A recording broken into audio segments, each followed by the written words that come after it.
Kericuhan terjadi di tengah proses eksekusi lahan milik PT Kereta Api Indonesia di depan stasiun kereta api Sidoarjo, Jawa Timur.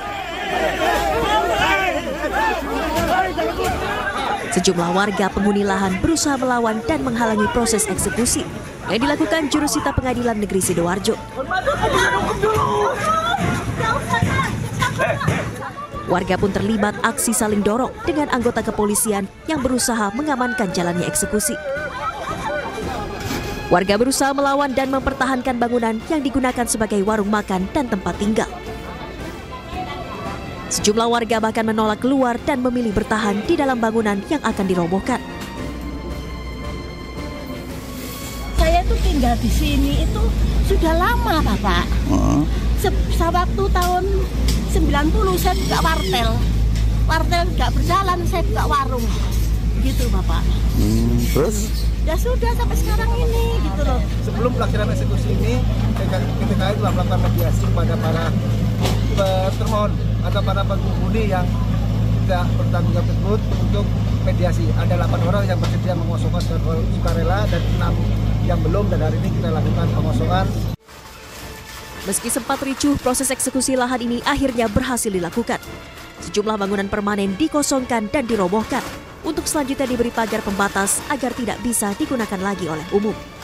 Dari Kabupaten Sidoarjo, Jawa Timur, Pramono Putra, iNews melaporkan.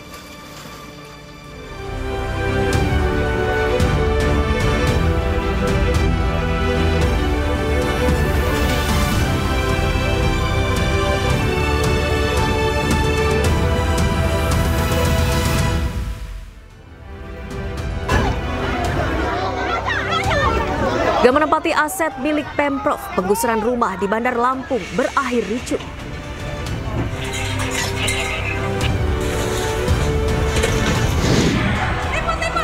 Rasman tanggapi pelaporan dirinya ke polisi dengan pasal berlapis terkait ricuh di persidangan.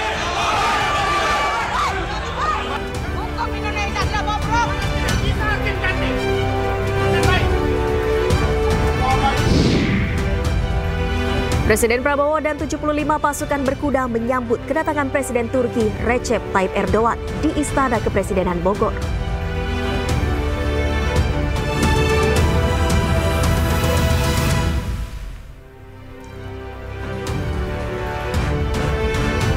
Halo, selamat sore pemirsa. Demikian tadi berita pilihan iNews Sore bersama saya Nadia Valeri. Kita awali iNews Sore hari ini dengan informasi upaya penertiban aset yang diklaim milik Pemprov Lampung di Desa Dabah Balau, Kecamatan Tanjung Bintang, dan Kelurahan Sukarame Baru, Bandar Lampung Rabu pagi berlangsung ricuh. Puluhan warga yang mempertahankan bangunan rumah mereka menghadang aparat hingga terjadi kericuhan.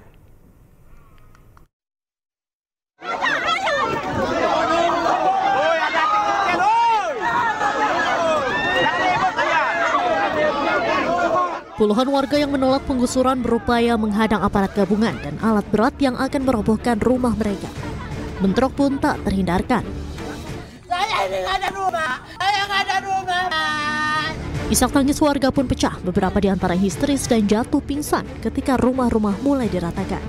Sementara warga lainnya tetap berusaha menerobos barikade aparat.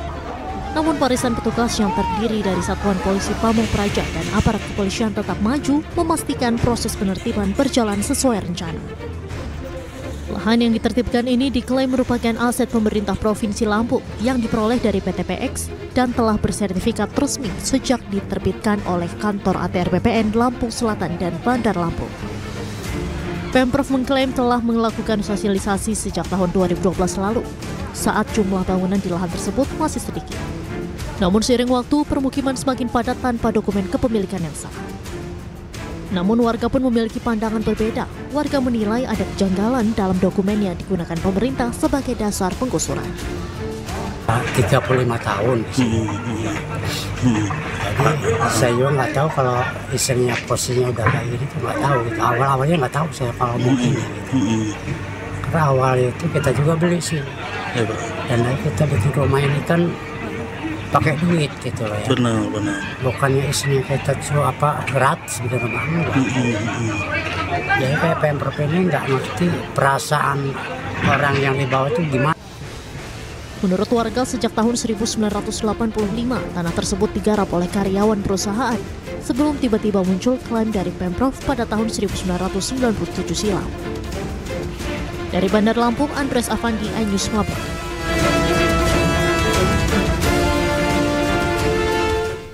Pemirsa, penggusuran puluhan rumah di kawasan Pulau Gebang, Cakung, Jakarta Timur diwarnai protes dan isak tangis warga. Mereka menghadang ratusan petugas gabungan yang akan mengeksekusi tempat tinggalnya. Dengan mengeluarkan hak orang 1,7 miliar. Saya saksi hidup. Warga sini asli. Puluhan warga protes saat petugas jurusita Pengadilan Negeri Jakarta Timur membacakan putusan eksekusi lahan milik Perumnas seluas 38.000 meter persegi di Jalan Dr. Sumarno, Cakung, Jakarta Timur pada Rabu siang.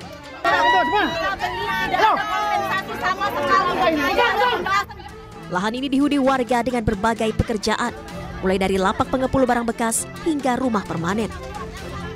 Tak terima dengan proses eksekusi, warga pun sempat menghadang ratusan petugas gabungan yang akan melakukan bongkar paksa.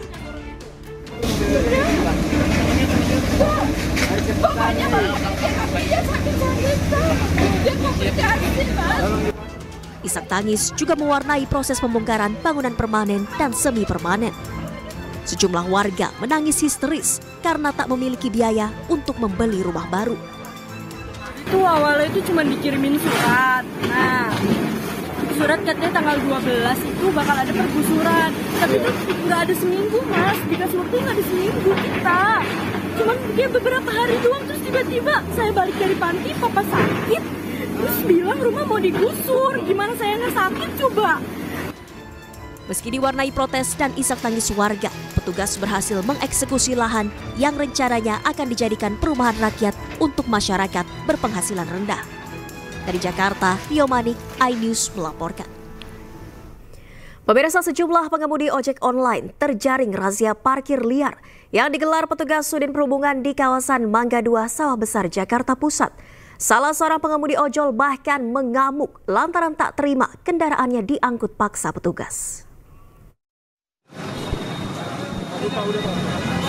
Ya mau saya. Hei, Pak. Jatuh ke mobil nanti. Biarin. Turun dulu. Tapi kenapa? Saya berburu, Pak. Saya berburu aja ini. Ya udah tinggal ini. Pak. Pengemudi ojek online ini langsung berlari kencang saat menyadari sepeda motornya yang terparkir di bahu jalan di kawasan Mangga 2 Raya, Sawah Besar, Jakarta Pusat menjadi sasaran razia petugas Sudin Perhubungan Rabu siang.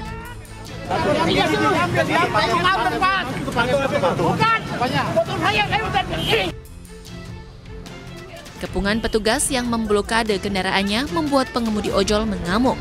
Namun petugas tetap mengangkut paksa kendaraannya ke atas truk.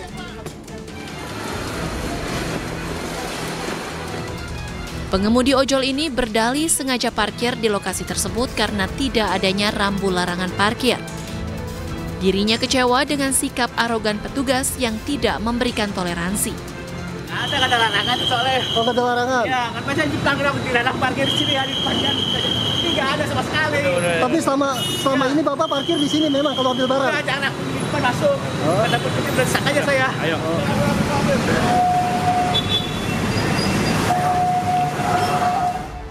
Selain sepeda motor pengemudi ojol, razia parkir liar jelang bulan suci Ramadan juga menyasar angkutan umum roda 3 atau bajai yang kedapatan mangkal sembarangan.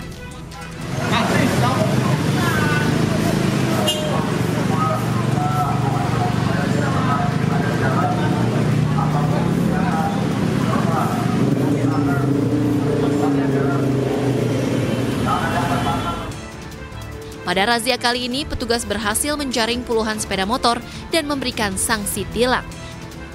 Dari Jakarta Pusat, Rani Sanjaya, iNews melaporkan. Beralih ke informasi lainnya, pemirsa, sidang pra-peradilan lanjutan yang diajukan Sekjen PDI Perjuangan Hasto Kristianto kembali dilanjutkan. Pada sidang hari ini, pihak KPK dan pihak Hasto telah menyerahkan kesimpulan masing-masing dan sidang putusan akan dilaksanakan pada Kamis 13 Februari esok. Mohon maupun termohon dinyatakan selesai, selanjutnya sidang ditunda pada hari Kamis tanggal 13 Februari pukul 4 sore dengan agenda pembacaan putusan. Sidang ditutup. Sidang pra-peradilan lanjutan yang diajukan Sekjen PDIP Hasto Kristianto kembali dilanjutkan. Dalam sidang hari ini, kedua pihak yakni KPK dan Hasto sudah menyerahkan kesimpulannya masing-masing. Sementara sidang akan dilanjutkan pada Kamis 13 Februari 2025 dengan agenda putusan hakim. Kuasa hukum Hasto, Roni Talapesi, menyebutkan bahwa Hasto dan tim kuasa hukum yakin pra-peradilan ini akan dikabulkan karena fakta dan bukti yang ada tidak mencukupi. Kita di negara hukum, di Indonesia tentunya kita taat terhadap hukum. Dan dalam hal ini semua proses persidangan sudah berjalan dan lancar dan besok akan ada putusan. Tentunya kami dengan dalil yang kami sudah sampaikan melalui agenda permohonan, kemudian pembuktian lewat saksi fakta dan ahli yang kami sampaikan, kami meyakini bahwa pra-peradilan ini akan dikabulkan tanpa mendahului dari Yang Mulia Hakim yang memimpin persidangan ini. Karena kami melihat fakta-fakta, melihat bukti-bukti yang ada bahwa proses pertersangkaan dari Mas Hasto ini secara formil maupun kemarin kita sudah masuk ke agenda material ini tidak mencukupi bukti atau masih perlu kita cermati dan inilah yang kita koreksi. Sebelumnya, pra-peradilan diajukan oleh Hasto Kristianto usai ditetapkan sebagai tersangka kasus suap bersama Harun Masiku dan merintangi penyidikan kasus Harun Masiku. Hasto meminta status tersangkanya dinyatakan tidak sah. Tim Liputan iNews melaporkan. Ya, pemirsa, Sekjen PDI Perjuangan Hasto Kristianto mengaku siap menghadapi apapun putusan hakim atas gugatan pra-peradilan yang diajukannya. Namun dia mengingatkan agar hakim mendengarkan kata hati dalam membuat keputusan. Tugas menjadi seorang hakim tidaklah mudah, karena harus memiliki pemahaman mendalam pada nilai keadilan. Nilai keadilan bukan semata-mata berasal dari buku-buku ilmu hukum, akan tetapi dari pemahaman yang bersumber dari hati nurani yang paling dalam. Apalagi kemarin setelah melihat bagaimana secara formil dan material memang banyak hal-hal yang menegaskan bahwa keadilan itu akan ditegakkan. Sehingga apapun keputusannya kami akan hormati, kami percayakan sepenuhnya kepada hakim yang kami percaya akan mencari keadilan itu. Sebagai warga PDI Perjuangan, tentu kami siap menerima segala konsekuensi, tetapi sikap politik saya adalah berjuang bagi tegaknya demokrasi, menjalankan konstitusi, dan juga memerangi berbagai hal yang tidak benar terkait dengan penyalahgunaan hukum. Dari fakta-fakta yang ditampilkan kan banyak kejadian-kejadian, sehingga ada ahli yang kemudian menyimpulkan bahwa saya ini ditetapkan sebagai tersangka terlebih dahulu dan kemudian baru proses yang lain dilakukan. Banyak juga ada saksi intimidasi, tetapi sekali lagi semuanya kami serahkan kepada keputusan hakim. Apapun keputusannya kami akan taati sepenuhnya. Gaduh saat sidang Pengadilan Negeri Jakarta Utara melaporkan pengacara Rasman Arif Nasution dan timnya ke Bareskrim Polri. Informasinya akan kami hadirkan usai jeda, tetaplah di iNews Sore.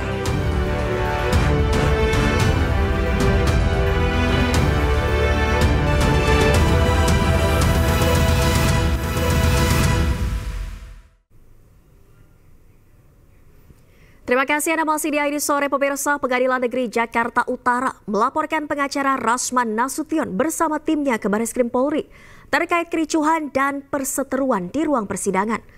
Menanggapi laporan tersebut, Rasman mengaku tidak khawatir dan sedang mempelajari kemungkinan akan melaporkan balik sejumlah hakim.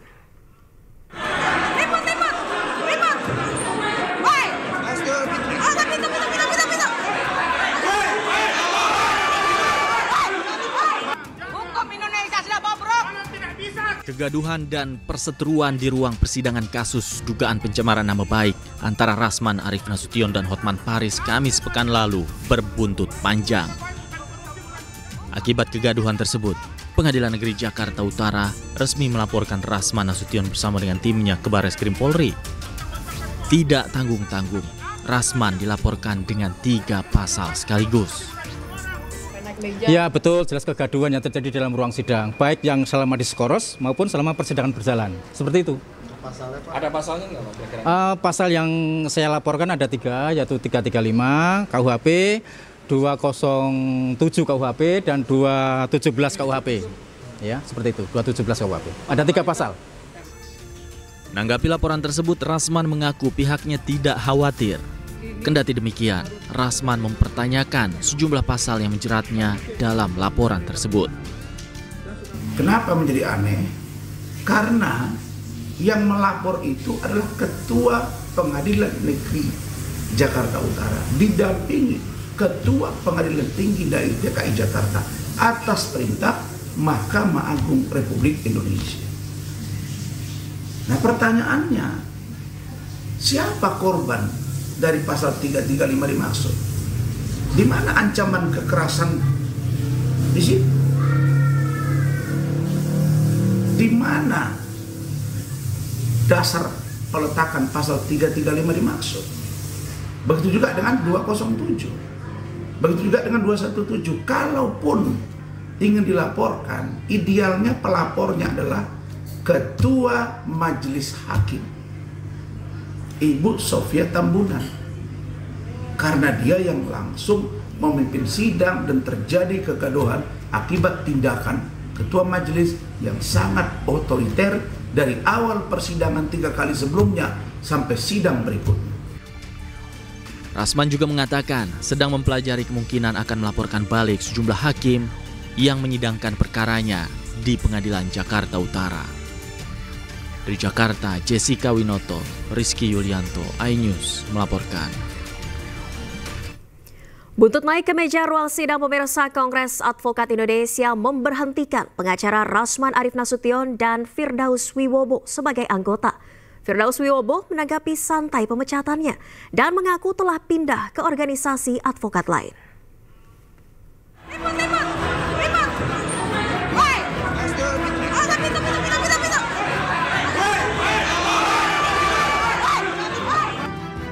Pengacara Rasman Arief Nasution, Firdaus Wiwobo, dipecat dari keanggotaan Kongres Advokat Indonesia atau KAI buntut kegaduhan di sidang kasus dugaan pencemaran nama baik antara Rasman Arief Nasution dan Hotman Paris. Firdaus yang diketahui sebagai anggota DPC KAI Banten dipecat lantaran dinilai telah merusak marwah dan etika profesi advokat akibat naik meja saat terjadinya kericuhan di sidang Rasman dan Hotman. Keputusan tersebut diambil setelah DPP KAI melakukan rapat besar dengan seluruh DPC KAI di 35 provinsi. Kita sudah akan kirimkan ke Mahkamah Agung untuk melakukan pemecatan secara resmi kepada dia bahwa sumpahnya harus dicabut dan dia tidak boleh lagi beracara. Dan saya harapkan kalau dia kemudian pindah ke organisasi lain advokat, itu haknya yang bersangkutan. Tetapi agar Mahkamah Agung melihat bahwa apa yang dilakukan yang bersangkutan itu terikat dengan dia. Ya, jadi kita berharap itu tidak dilanjutkan lagi atau dikabulkan lagi sumpah yang selanjutnya. Sementara itu, Firdaus Wiwobo menanggapi santai pemecatan dirinya dari keanggotaan Kongres Advokat Indonesia. Menurutnya, organisasi tidak bisa sembarangan mencabut berita acara sumpah advokat. Dirinya pun mengaku kini sudah menjadi bagian dari organisasi advokat lain. Mana bisa pengacara yang bersumpah kepada Allah SWT yang dilegalkan negara mau dicabut sembarangan. Banyak pengacara yang udah dipenjara saja karena kasus-kasus mencuri uang negara dan lain masih bisa jadi pengacara. Bagaimana itu pelajaran hukumnya itu si pengacara internasional? Udahlah, udah kalah lagi aja kamu sama saya. Udah kalah lagi Hotman Paris. Udah, jangan teriak-teriak. Ya, tuh dengar tuh. Mahkamah Agung loh yang ngomong. Walaupun Firdaus ya sudah dicabut, sudah dipecat oleh KAI, dia sudah masuk lagi ke Feradi WPI. Itulah caranya multibar ya, bukan single bar bos. Ya, single bar pun nggak bisa sembarangan mencabut berita acara sumpah orang. Paling-paling karena sanksi moral, dianggapnya pengacara ini bla bla bla bla itu. Nggak ada bos yang namanya otak itu begitu. Jangan banyak piknik bos. Hotman Paris, jangan banyak piknik. Malu kau teriak sana teriak sini, minta perlindungan sana, minta perlindungan sini. Aduh, kasihan sekali kau bang. Udahlah bang, urus cucu, anak, atau abang jual Lamborghini lah. Jual Lamborghini, ayo bareng-bareng sama saya. Seperti saya bagi tanah ribuan meter, hektaran untuk masyarakat. Sebelumnya, aksi Firdaus Owiwobo yang naik ke meja saat terjadinya kegaduhan di ruang Pengadilan Negeri Jakarta Utara menuai sorotan. Kejadian berlangsung saat sidang pencemaran nama baik dengan terdakwa Rasman Arif Nasution dan saksi Hotman Paris Hutapea. Dari Bandung, Jawa Barat, Mujib Prayitno, iNews melaporkan. Ya pemirsa, aksi saling sindir di media sosial antara dua pengacara, Hotman Paris Hutapea dan Rasman Arif Nasution masih bergulir. Rasman membantah telah melakukan kegaduhan karena tak ada kontak fisik dengan hakim.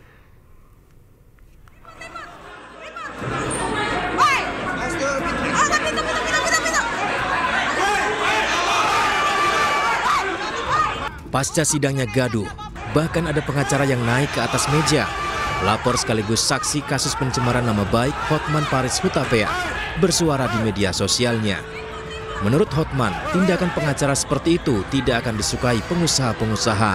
Para pengacara muda, Anda mau sukses, Anda mau punya klien 1000 naga, punya klien di seluruh kota dan di luar negeri, caranya jangan ikutin perilaku oknum pengacara seperti kejadian di Pengadilan Negeri Jakarta Utara tanggal 6 Februari. Pengusaha tidak suka seperti itu. Pengusaha tidak suka gaya seperti itu. Mereka mau pengacara yang elegan, penampilannya dapat dipercaya. Kalau soal cengengesan, sok jagoan, pengusaha itu punya koneksi di mana-mana. Sementara itu, Rasman mengklarifikasi kegaduhan tersebut. Rasman dan tim kuasa hukumnya sama sekali tidak ada kontak fisik dengan hakim. Bahkan sebagai terdakwa telah memposisikan diri dengan baik dan penurut. Saya sebagai terdakwa memposisikan diri secara baik dan nurut. Kalau ibaratnya jadi anak yang baik dalam rumah. Orang rumahan yang biasanya sangar, saya di situ ada yang bilang, "Yuk, Rasman itu kemarin kalau bicara itu kayak singa, sekarang jadi apa? Sudah kayak jadi kucing." Karena nggak bereaksi. Ada solidaritas sesama hakim. Emang kami apai hakim? Apakah ada Rasman menyentuh fisik hakim? Apakah ada Bung Firdaus menyentuh fisik hakim? Terjadi sedikit kericuhan. Kenapa saya bilang sedikit kericuhan? Tidak ada barang yang rusak, tidak ada kepala yang bonyok, tidak ada darah yang mengalir. Akibat peristiwa ini, sidang akhirnya ditunda dan disoroti oleh Mahkamah Agung. Tim Liputan iNews melaporkan. Beralih ke informasi lainnya, pemirsa, Subdit Resmob, Direktorat Reserse Kriminal Umum Polda Metro Jaya menangkap 6 orang wartawan gadungan lantaran memeras dengan meminta uang hingga puluhan juta rupiah. Modusnya para pelaku ini sengaja menetap di beberapa hotel di DKI Jakarta untuk memantau calon korban yang masuk ke dalam hotel bersama wanita dan membuntuti korban hingga ke rumahnya.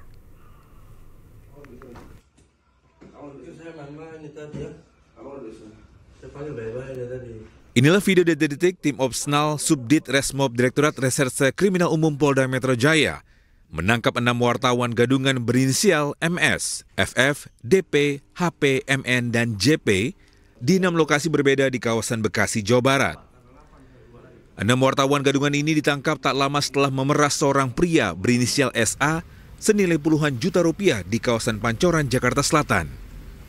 Kami dari Unit 3 Resmob Polda Metro Jaya saat ini berhasil mengungkap kasus dugaan tindak pidana pemerasan yang dilakukan oleh beberapa orang yang mengaku-ngaku sebagai wartawan.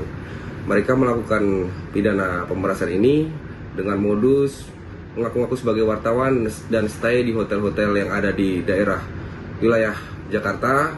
Kemudian ada korban yang keluar dari hotel dan diikutinya. Kemudian ketika sampai rumah, korban diperas sebesar puluhan juta rupiah.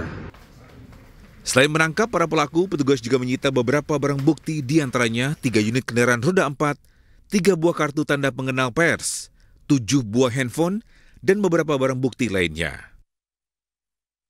Dari Jakarta Selatan, Den Helmi Sajangbati, iNews melaporkan. Presiden Prabowo Subianto menyambut kedatangan Presiden Turki Recep Tayyip Erdogan di Istana Kepresidenan Bogor, Jawa Barat. Informasinya akan kami hadirkan usai jeda, tetaplah di iNews Sore.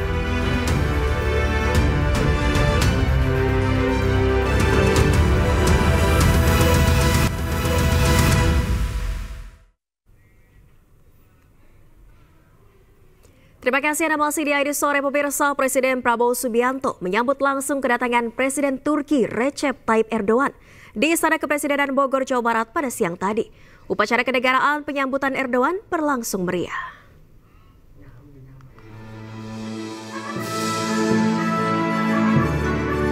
Presiden Turki Recep Tayyip Erdogan tiba di Istana Kepresidenan Bogor, Kota Bogor, Jawa Barat, Rabu siang dalam rangka kunjungan kenegaraan.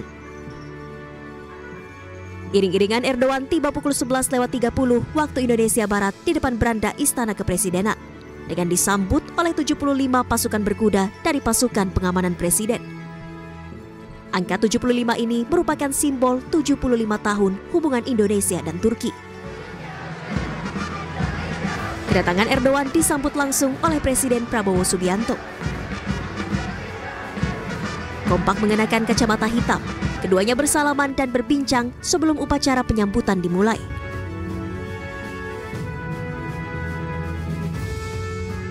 Upacara kenegaraan penyambutan Erdogan berlangsung meriah diiringi lagu kebangsaan kedua negara, Istiqlal Marsi dan Indonesia Raya.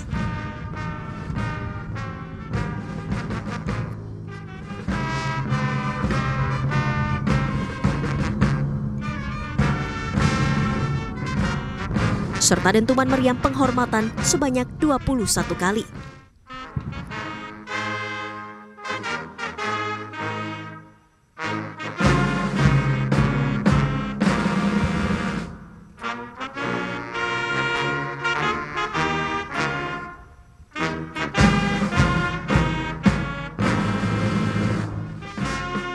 Usai lagu kebangsaan dikumandangkan, Presiden Prabowo Subianto mendampingi Erdogan menginspeksi Pas Pampres.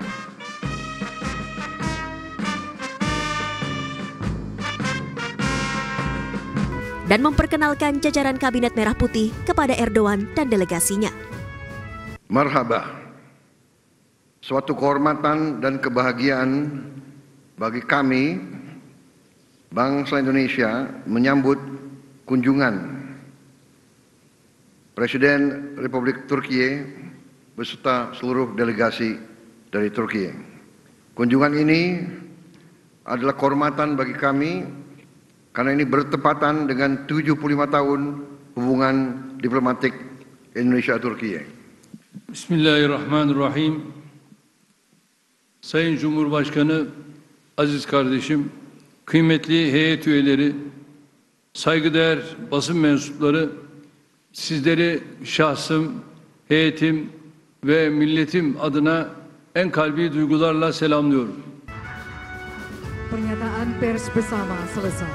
Dalam kunjungan kenegaraan kali ini, Prabowo dan Erdogan melakukan percakapan pribadi dan menggelar pertemuan bilateral Indonesia-Turki. Membahas sejumlah isu strategis dan penandatanganan dokumen kerjasama. Dari Bogor, Jawa Barat, Tim Liputan iNews melaporkan. Dalam pertemuan bilateral Indonesia-Turki kali ini, pemirsa, sejumlah perjanjian kerjasama bilateral telah ditandatangani. Salah satunya perjanjian di bidang perdagangan. Presiden Prabowo berharap sektor perdagangan tersebut bisa membantu perekonomian Indonesia dan Turki.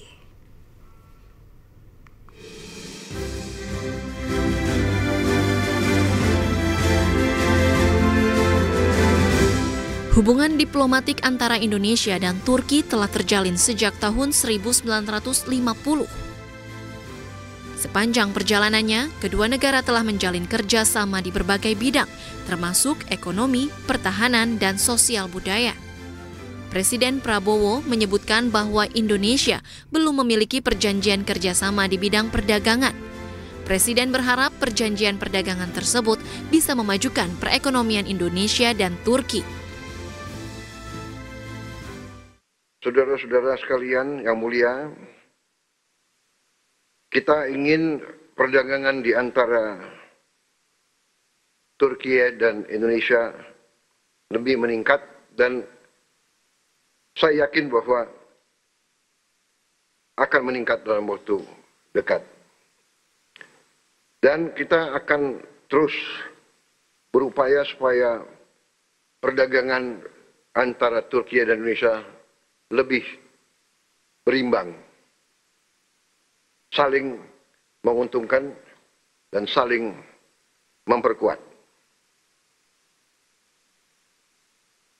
Indonesia dan Turki belum memiliki perjanjian perdagangan. Karena itu, marilah kita segera selesaikan perjanjian perdagangan kita, SEPA, untuk memperkuat ekonomi kita masing-masing. Saya juga memohon supaya perdagangan kita masing-masing bisa saling menguntungkan. Saat ini biaya masuk bagi barang-barang kita masih cukup tinggi, tapi saya percaya nanti di antara Menteri Perdagangan hal-hal ini bisa kita selesaikan. Kunjungan ini diharapkan dapat semakin memperkuat hubungan bilateral antara Indonesia dan Turki serta mendorong kerjasama yang lebih erat di berbagai bidang strategis. Dari Bogor, Jawa Barat, Jen Cahyani, Yudi Permana, iNews melaporkan. Pemirsa, sore ini Presiden Turki rencananya akan bertolak dari landasan udara Halim Perdana Kusuma, Jakarta, yang sekaligus mengakhiri lawatannya di Indonesia. Dan kami telah terhubung dengan rekan Nata Arman untuk mengetahui suasana terkini di Lanut Halim. Selamat sore, Nata. Pukul berapa Presiden Erdogan akan lepas landas dari Halim? Baik, selamat sore Valeri dan juga pemirsa. Dapat kami sampaikan bahwa terkait dengan kapan akan melakukan lepas landas, hingga dengan saat ini kami juga masih menunggu terkait dengan kedatangan dari Presiden Erdogan. Yang sampai saat ini informasi yang terakhir kami peroleh bahwa yang bersangkutan ini baru saja tadi bertolak dari Ritz-Carlton untuk menuju ke Lanut Halim Perdana Kusuma, Jakarta untuk diberangkatkan kembali ke negara Turki. Dan untuk saat ini persiapan pun sudah dilakukan oleh pihak Mas Pampres dengan upacara terlebih dahulu, kemudian juga nantinya akan pesawat di belakang ini merupakan pesawat jenis Boeing 747-400 yang akan digunakan untuk penerbangan menuju ke Turki. Dan sampaikan juga bahwa untuk terkait dengan pertemuan tadi, bahwa Presiden Erdogan dan juga Presiden Prabowo Subianto membahas seputar pelaksanaan perdana High Level Strategic Cooperation Council atau HLSCC antara Indonesia dan juga negara Turki. Kemudian HLLCC adalah forum bilateral reguler tertinggi yang dipimpin secara langsung oleh kepala negara, sehingga semua isu strategis dan juga hal apapun itu akan dibahas secara komprehensif. Kemudian selain itu, pertemuan bilateral ini juga Turki dan Indonesia membahas sejumlah kerjasama lainnya terkait dengan soal isu kawasan dan juga isu global soal negara Suriah dan juga Palestina yang menjadi sorotan khusus di global. Kemudian dalam pertemuan ini juga Indonesia dan Turki sudah melakukan penandatanganan sebanyak 12 perjanjian terkait dengan energi, kemudian sektor kesehatan, pertanian, industri pertahanan, kemudian komunikasi dan juga sektor pendidikan. Kemudian ada lagi diskusi soal pertahanan yang memang sampai dengan saat ini meskipun sudah berjalan antara kedua belah negara, antara Indonesia dan juga Turki, namun kedepannya akan terus dikembangkan sehingga nantinya hubungan antara Indonesia dan Turki semakin erat lagi. Kemudian Turki dan Indonesia juga senantiasa meningkatkan perdagangan hingga dengan target $10 atau 160 triliun per tahun. Kemudian dengan balance yang sama, dirinya juga menyoroti sejumlah industri potensi yang bisa terus digenjot, terutama adalah terkait dengan pembangunan IKN. Kemudian Erdogan pun menyoroti potensi pariwisata Indonesia. Karena diketahui bahwa untuk potensi pariwisata dari Indonesia ke negara-negara luar ini paling banyak didominasi ke negara Turki. Sementara untuk Turki sendiri sampai saat ini masih mengupayakan agar nantinya banyaknya dari masyarakat ataupun dari wisatawan dari negara Turki berkunjung ke Indonesia untuk meningkatkan perekonomian antara sektor pariwisata antara kedua belah negara, antara Indonesia dan juga negara Turki. Kemudian seperti kita ketahui bersama bahwa Valeri tadi sekitar pukul 11 waktu Indonesia Barat siang dari Hotel Ritz-Carlton, Presiden Recep Tayyip Erdogan menuju ke Istana Bogor untuk melakukan pertemuan dengan Presiden Prabowo Subianto. Kemudian juga tiba di sana sekitar pukul 11.30 waktu Indonesia Barat dan juga disambut oleh masyarakat dan juga anak-anak sekolah. Tentunya ini menjadi perhatian karena menjadi salah satu hal yang paling dinantikan terkait dengan kedatangan kepala negara tersebut. Dan sementara saya kembalikan pada Anda di studio. Valeri. Baik, terima kasih Nata Arman melaporkan langsung dari Bandara Halim Perdana Kusuma, Jakarta. Selamat bertugas kembali. Dan pemirsa, untuk membahas informasi terkait dengan kunjungan kenegaraan Presiden Turki Recep Tayyip Erdogan, kami telah terhubung dengan Guru Besar Hubungan Internasional Universitas Indonesia, Yon Mahmudi. Selamat sore, Pak Yon, apa kabar? Selamat sore, baik, terima kasih.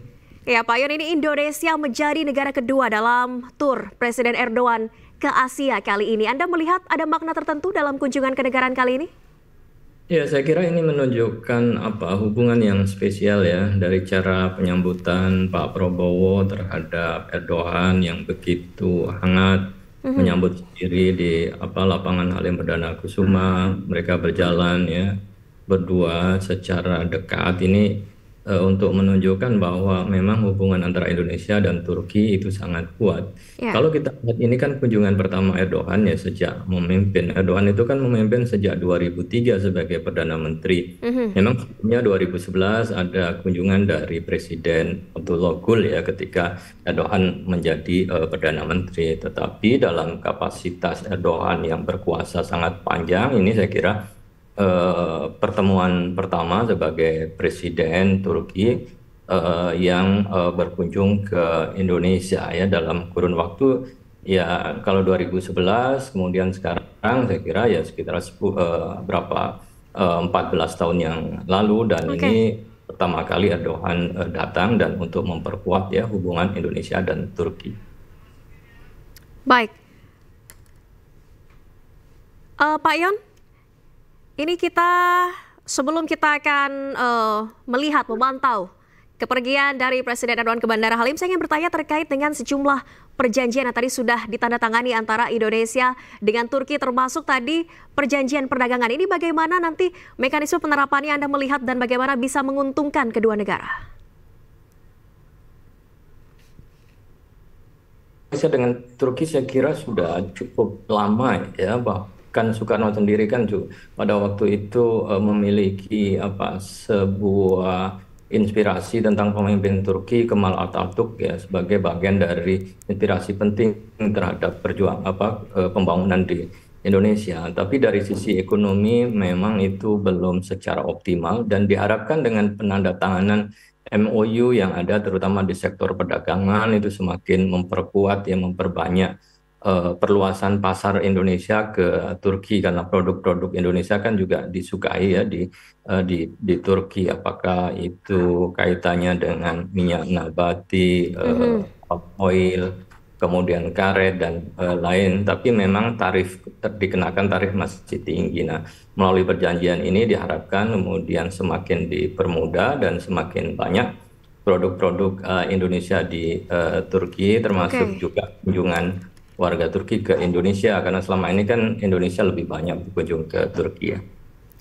Baik, terakhir juga kan Erdogan berkunjung ke Indonesia ini dalam rangka menghadiri KTT G20 pada 2022 lalu dan memang Indonesia dan Turki tergabung dalam G20 tapi Indonesia tidak tergabung dalam aliansi militer. Ini bisa berubah dengan hubungan kedekatan antara Indonesia dan Turki, Pak Yon? Ya, dan pada pertemuan G20 waktu itu kan masih terbatas ya kunjungan beliau sehingga tidak secara optimal ya membahas secara khusus ya tentang penguatan hubungan Indonesia dengan Turki. Nah, dalam kaitan dengan aliansi militer, Indonesia berkepentingan ya di dalam hal memperkuat hubungan kerjasama pertahanan dengan Turki, karena biar bagaimanapun Turki itu di posisi NATO kan sebagai salah satu pemasok militer tertinggi juga ya di NATO, dan pertahanan Turki dari sisi teknologi juga cukup tinggi, dan itu saya kira bisa dimanfaatkan oleh Indonesia. Tapi apakah nanti akan berhubungan dengan aliansi, saya kira juga ya itu dari sisi militer memungkinkan untuk ya memperkuat aliansi militer antara Indonesia dengan Turki. Baik, terima kasih banyak Pak Yon Mahmudi telah bergabung di ID Sore dan telah membagikan perspektifnya. Semoga dengan kunjungan ke negara kali ini juga bisa menguntungkan kedua negara. Terima kasih banyak Guru Besar Hubungan Internasional Universitas Indonesia. Selamat sore. Selamat sore.